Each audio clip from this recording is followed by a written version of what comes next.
आणि एक मोठी बातमी समोर येते। गुंड निलेश घायवळ टोळीतील सदस्याकडे तब्बल 400 कारतूस आढळून आलेली आहेत। कर्नाटकातील गंगापूर मधून टोळीतील एका सदस्याला अटक करण्यात आलेली आहे। अजय सरोदे असं या घायवळ टोळीतल्या सदस्याचं नाव आहे।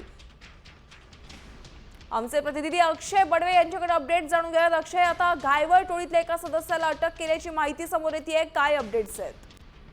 यामिनी सप्टेंबर महिन्यात पुण्यातील कोथरूड भागात झालेल्या गोळीबाराचा तपास जो आहे तो पुणे पोलिसांकडून सुरू आहे आणि घायवळ टोळीतल्या अनेक सदस्यांना आतापर्यंत कोथरूड पोलिसांनी अटक केली। त्यातच अजय महादेव सरोदे हा घायवळ टोळीचा सदस्य आहे, ज्याच्याकडे तब्बल 400 कारतूस जप्त करण्यात आले। आणि विशेष म्हणजे त्याने 150 ते 200 कारतूस जे आहेत ते निलेश घायवळ सोबत त्या सोनेगाव नावाचं जे गाव आहे घायवळचं त्याच्या शेतात जाऊन हा गोळीबार केलेला आहे।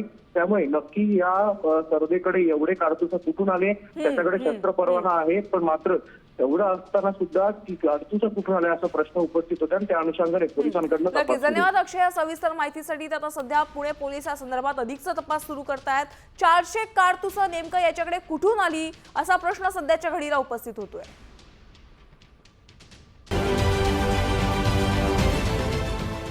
देश विदेशातील प्रत्येक घडामोडींचे लाईव्ह अपडेट मिळवण्यासाठी आता साम टीव्हीच्या सर्व सोशल मीडिया प्लॅटफॉर्मला लाईक, फॉलो आणि सबस्क्राईब करा।